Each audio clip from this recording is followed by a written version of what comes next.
Hello and welcome back to another 5K tennis discussion. Today is Saturday, January the 4th, 2020.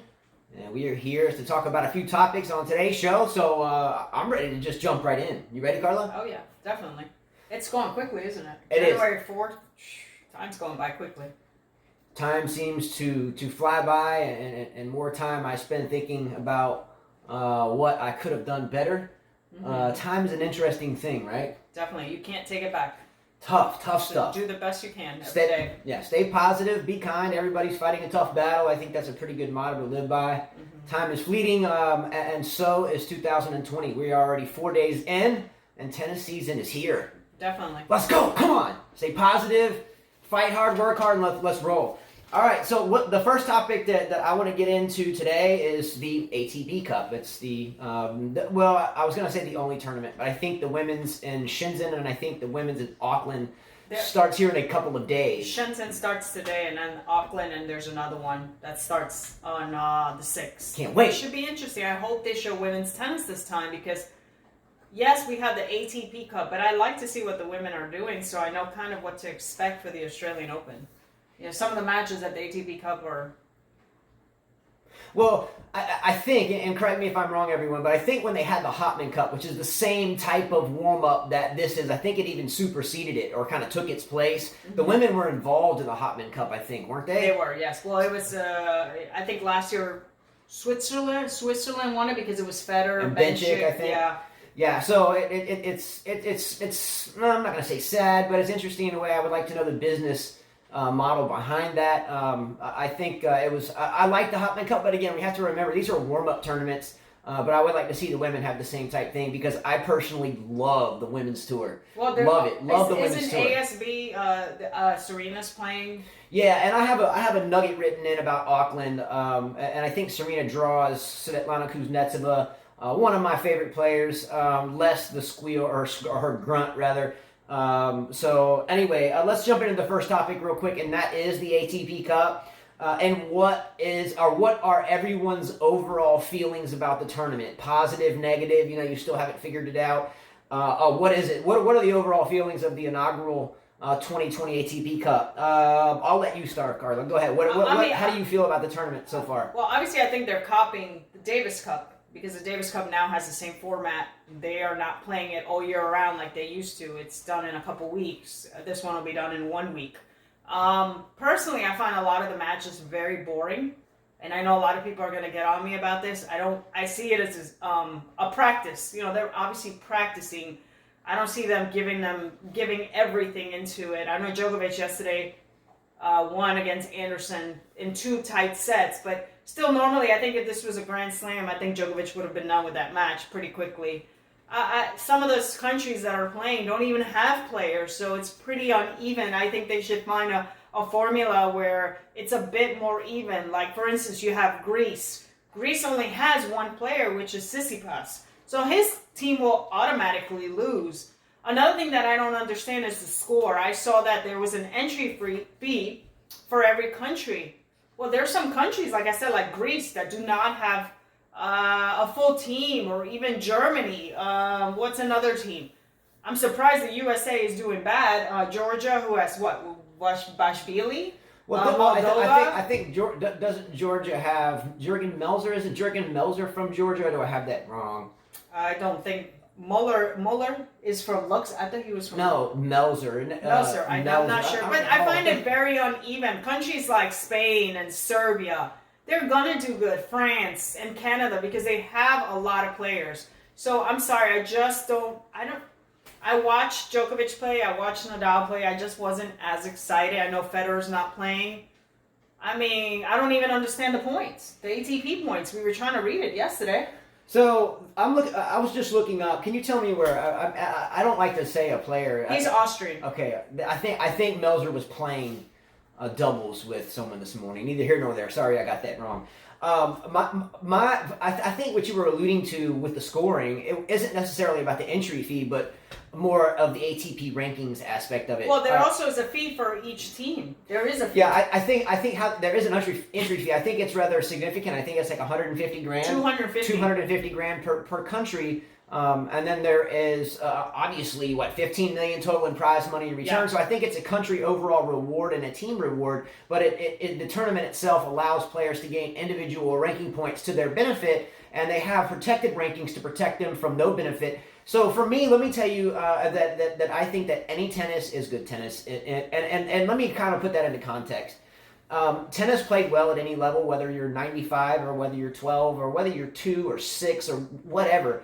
Tennis or coaching or spreading the game, to me, with anyone at any level and allowing fans to come watch, number one, is a beautiful thing. So before I give you kind of negative tidbits in a way, and some positive, obviously, both, with good energy, I think that I just wanted to reiterate that the sport of tennis is everything to me, and it's a wonderful sport for everyone as well. So with that said, the ATP Cup, again, for me, it's very reminiscent of the Davis Cup. I think it kind of has something to do with the changing the format of the Davis Cup that has been around for, I don't want to get my years wrong, but over 100.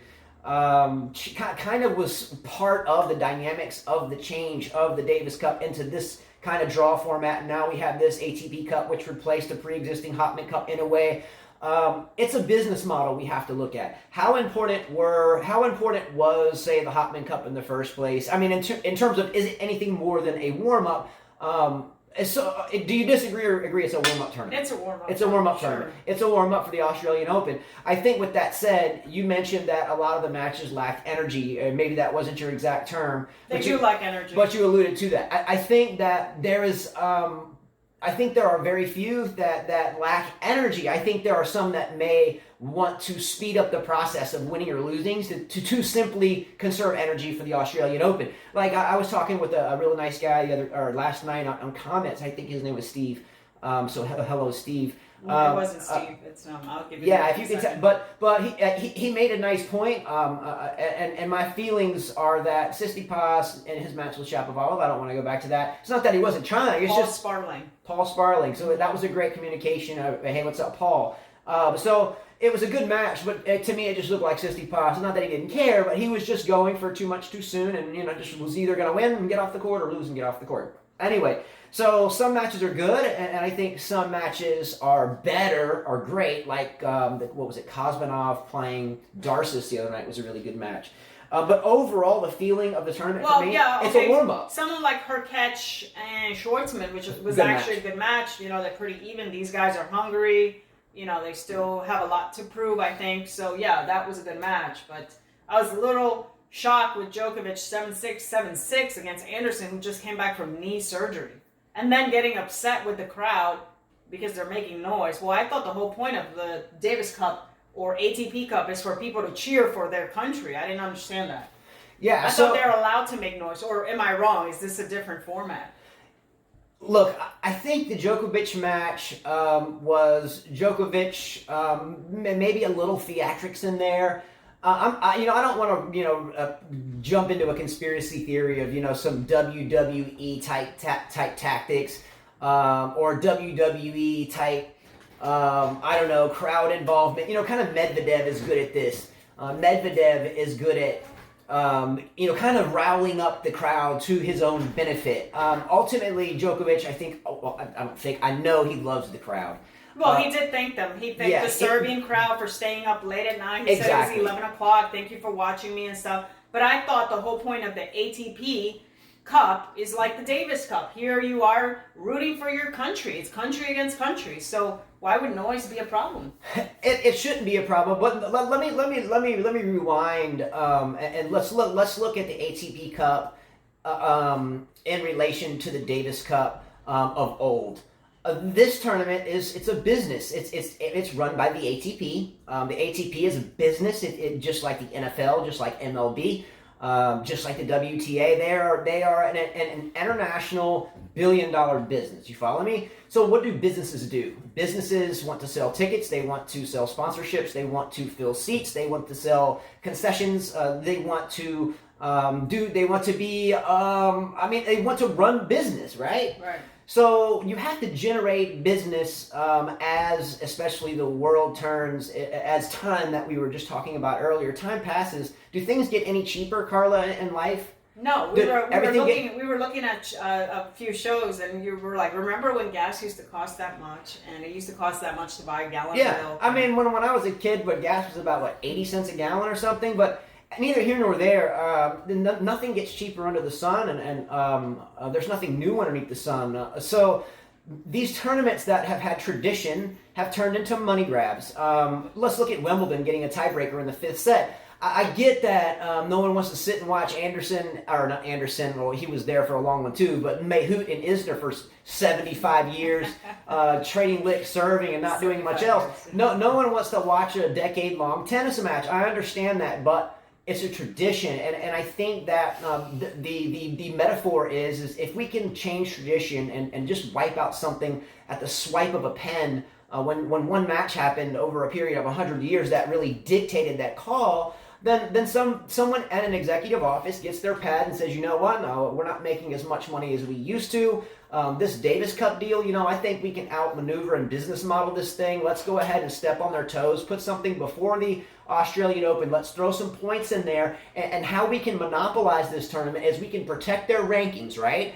But at the same time, we can reward them. So it's a win-win situation from the player standpoint. The player can show up. Nadal can lose to Schwartzman or to Darcis, and if he has a protected ranking. How I understand it, when I read the 16 pages of rules on the ATP Cup site last night and this morning, geez, it was brain overload. But from what I understand is if a lower ranked player beats a higher ranked player, then that lower ranked player can gain a lot of ATP 200 or ATP points up to 750, not in one match, but by compiling wins, if not go undefeated. However, if someone like Nadal shows up to this hypothetical warm-up money grab, then Nadal can lose the match to anyone, and it's not going to affect his ranking, but he can still use it as a warm-up. The country paid the entry fee to get in anyway, so it's a win-win for the player. The player can show up and win points, and you know what? Even if I lose to someone worse than me, it doesn't matter. Plus, they get the warm-up aspect of it. That's the reason why I think it's good for the player. I think it's good for the person, because they're consuming and they're enjoying watching the game of tickets or the game of tennis, and that's why they sell tickets. So probably someone for like Shapovalov or Felix Auger-Aliassime. It's a good tournament. It's a good tournament. Definitely. Yeah, because they're young and their bodies can handle the 12 rounds of rights and lefts and hooks and knocking. Or someone people. who's almost done with their career, too. Yeah, to give them the fighting chance that they can continue. However, I think for some, with the likes of Nadal, Djokovic, Federer, Anderson, or whatever, he played Hopman Cup last year. I'm just saying, these type of players are using it for sponsorship, to wave at the crowd, but I'm actually surprised that the Djokovic-Anderson match was 7-6, 7-6, and there was some fluster in there from Djokovic. The reason being, I felt it was almost like WWE scripted a bit, a way to get the crowd involved, and then a thank you at the end. It felt like a kind of a money pull, a money grab. I don't think that the media was upset that happened. I think the media lapped that up. I think it kept everyone involved all the way to the very end. So bravo on however that turned out. So I think one of the downsizes of it is because of that, a lot of the matches are lackluster. Like you said, but a lot of them I think are great. Well, sure, there'll be some great ones, just like we're going to have Tsitsipas play Zverev. We know these guys are going to play a lot against each other. Do I think Tsitsipas is going to give it his all? Probably not. Maybe more Zverev, because he did smash a racket. He lost, he wasn't supposed to lose. Match like Shapovalov playing de Minaur should be a good match. These guys are going to always face each other. Felix and Kyrgios, I'm interested in seeing this, Here's the gentleman against the a-hole. Well, let's see how that goes, Okay. You mentioned Kyrgios. Let's touch on this. I had a nugget written in here just at the very end. Nick Kyrgios. Let's take a rewind real quick for those of you who don't know, and if you watch the show, surely you do. But Nick Kyrgios has had a very tumultuous young career. I think that he finally has. I hope. I like Kyrgios, just so you don't know, and I get ragged about it a lot, but I think he, at some points in time, it was nothing more than a lost young man, and I was lost one time too. Luckily, I found Carla and straightened that deal up. But I was lost too, and a lot older than him. So I hope he does well. But let's look at this. He had a very tumultuous year, massive amounts of fines, was jerking off on the sidelines with water bottles. I mean, really had an ugly season. However, he has started the season by making charitable donations to his country. Much love to the Australians out there. Your country is literally on a massive brush fire, just absolute terror zones. I'm so sorry. Yeah, they even moved up a challenger tournament. I mean, they moved a challenger tournament because it was not safe to play. Yeah, if you haven't checked out the global news, look into the brush fires in Australia. I mean, much love, moment of silence. People have lost their lives, and it doesn't look like it's easing up. So much love there. But it looks like for every ace that Kyrgios hits throughout the year, he's going to donate $200 an ace. That's going to pile up for him. So this is a good sign to show that, hey, it's definitely a good sign. You know, maybe I'm growing up, but maybe it's just a ploy tactic to, you know, allow him or allot him to make a snafu and smash a racket or jerk off the water bottle. I don't think so. I think it's his country. You know, and kind of say maybe the ATP makes light of it because he's donating. So is it a buy-in to still be able to act up, or is he coming around? Second question, can Nick Kyrgios win a major this year? No. He cannot. No, you have to get in shape. I mean, we know to be a champion, you've got to give it your all. And you got to live it, breathe it, sleep it, everything. And he doesn't do that yet. So, no, I don't think so. I think Nick Kyrgios can win a major. It's just like many can. Well, Here we have Thiem. He can win a slam, but he's never going to win a slam. That's a great question. He can, but he never will. Here's another poll question. Who would you think will win a major first, if at all? But who would you pick first if you had to bet your house on it? Nick Kyrgios or Dominic Thiem? I wouldn't even bet my house on it. But if you had to. I guess Thiem, you would have to go with Thiem. I would pick Kyrgios. I mean, did you read that article where Thomas Muster said Dominic Thiem will be world number one? I had to laugh at that one. Well, Dominic Thiem could be, but number one in the world. Well, not anytime soon. Well, let me explain. Dominic Thiem, as we have discussed, this is a habitual jumping at the one-handed backhand, which leads to inconsistencies. If he can learn to stay down and become more consistent and drive through the ball off that wing, and I think he could be. But I think Djokovic and Nadal would need to retire first. And he's already 26, so that'll be 27, 28. No, Thiem's 26. Right. Yeah. 2 years. Djokovic could play a couple of years. He could play 3 more years. I mean, you tell me Thiem's going to beat Djokovic? Not going to happen. So by that time, he'll be 29. You've got Tsitsipas, who's 21. You got Medvedev, who's 23. These guys will be more before Thiem will. I would take Kyrgios on that only because... Isn't Kyrgios younger than Thiem? I think Kyrgios is like 24. You can check that. But Kyrgios, I think, is lost, and I'm hoping he has been found. Isn't there a song, I once was lost, but now I'm... Anyway. I think he might be found, and I've been hoping that for years, and she laughs. He's 24. She laughs, and a lot of you laugh, but if he finally grows up, I think he can win a major as soon as this year. You're right about his workout ethic, but I think he's still young enough where that hasn't paid a total toll on him. I know he does hit the practice court a lot, which is a pretty good workout in of itself. He just doesn't go into the gym, and I don't.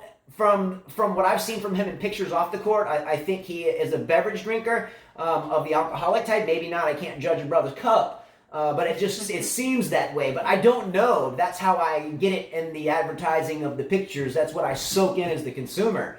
And then that's not the best to be a top-notch athlete to go 70, 68 in the fifth set at Wimbledon. Oh, my bad. They changed that because of money grabs. But still, you're playing 3 out of 5 sets in a Grand Slam, and a lot of those matches can be long. So I don't think he's in shape for that. Thiem would be in better shape, but I still don't see Thiem. I mean, Thiem just lost to Coric in 3 sets. Another guy who's younger than him.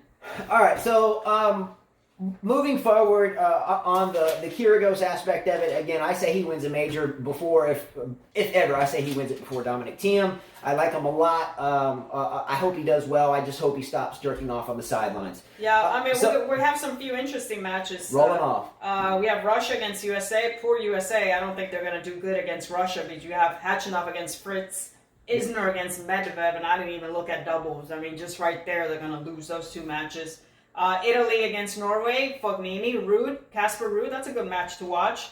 I didn't know Bulgaria, that Dimitrov was the coach for that team. He's playing against Albat. Could be a good match for him. That's a good match. The mighty Albat. You know, Albat, if you guys haven't seen Albat play, watch that guy play. He can just really get down and dirty, especially when that beard's rocking. Yeah, and like I said today, Felix Kyrgios, good match to watch. Shapovalov, Di Minor, that was a good match. Is that match on tonight? Tonight. Kyrgios, our time. We'll have to check. You know what time that comes on our time? I'm gonna check. That's tonight's matches. I want to check that out. Does anyone think that Kyrgios is going to hit a ton of aces for the charity? Probably. Does anyone think that Felix on the other side will maybe allow some of those aces for the charity? Is there going to be be some WWE no, scripting? He's hungry. I didn't say Felix was going to allow him to win. Do you think that we'll have a plethora of aces squeaked in there for this charity? No. So you don't think there'll be any WWE? He's not going to give it to him. No, I didn't say he was going to give it to him. Well, then he's not going to allow an ace because an ace is also a point, which can get to you a game. No, he's not going to allow it. Okay, poll question. Does Nick Kyrgios set a record number of aces tonight and set some type of major tennis history record? No. No?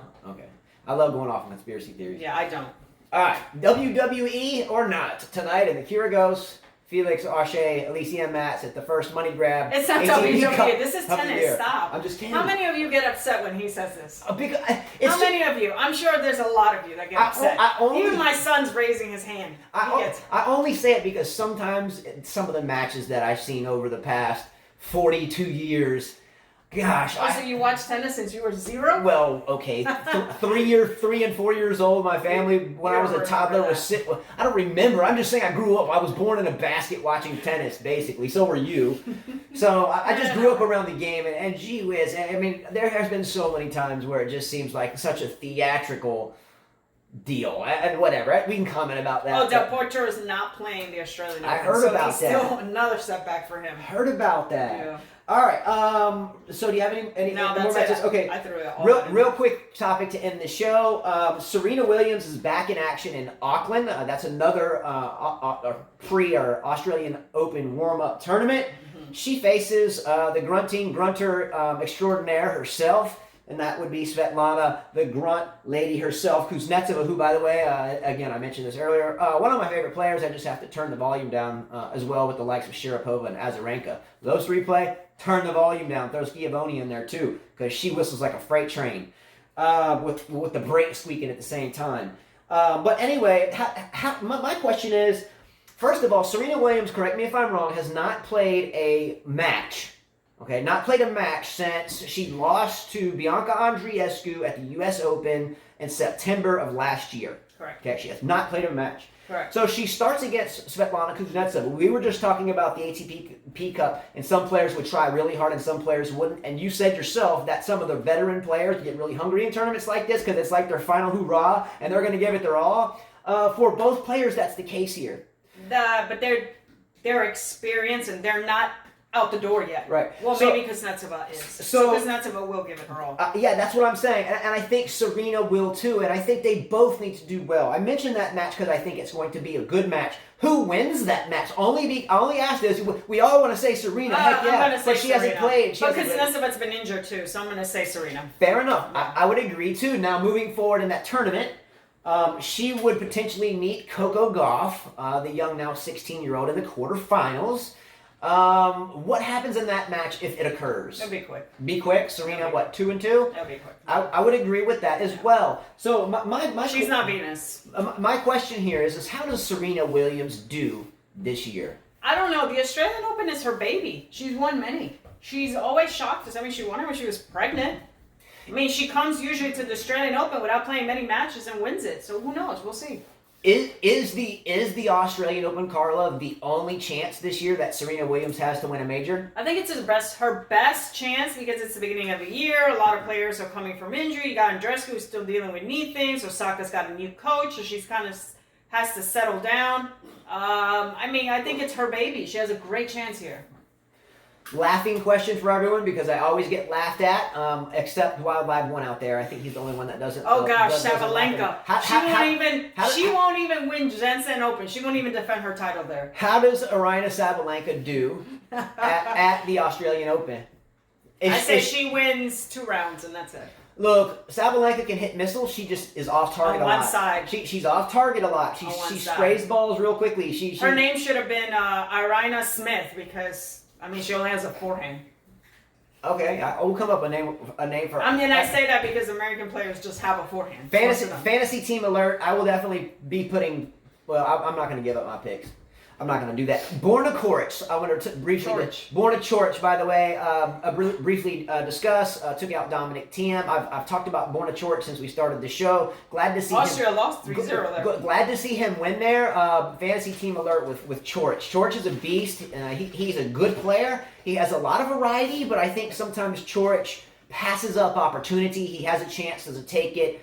Plays sometimes a little Ferrer-ish and reserved-ish. But he has the firepower to do well. I think he passes up opportunities, squanders them a little too often, but hopefully he can kind of hone in and do good this year. Back to Serena Williams. I think that she has a very good chance of winning the Australian Open if she doesn't win it entirely. We have Andreescu, the person that just met her in the finals of the U.S. Open, that is injury-stricken, it seems, at this point, right?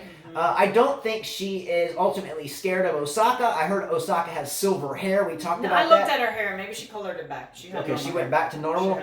I read an article that she was wearing her hair silver for the Australian Open. Oh, maybe she is. Maybe it's just one of those things you could just put on. I don't know. Man, she's having fun. I think that it is Serena's only chance to win a major this year. She's not going to play or win the French. We know that. Wimbledon's a really fast surface. We know that Serena is not as nimble as she used to be, so I'm not going to give her a shot. Maybe a final, but I don't think she'll win. I think the U.S. Open has become her kryptonite. I was going to say her luck has turned south at the U.S. Open, and it's the end of the year, and the fittest and the hardcorest of the hardcore usually come out champions. They are the most fit. And she's not that. So I'm going to give her this being the only chance to tie, and hopefully she does. Okay? Yeah. So that's kind of it. Go Borna Coric. Let's go. I'm going to dig deep for him this year. Yeah. So that's all I got. We will see you tomorrow. And for now, take care. Subscribe to our show. And if you're interested in playing our fantasy team prize giveaway, for shirts and strings, then check out the prize giveaway video on a separate playlist for the Australian Open. I think there's just one video there. And if you're interested in our tennis racket giveaway, then the rules for that are there as well. So we will see you guys soon. Click subscribe, turn the bell on below, and we'll see you tomorrow. Adios.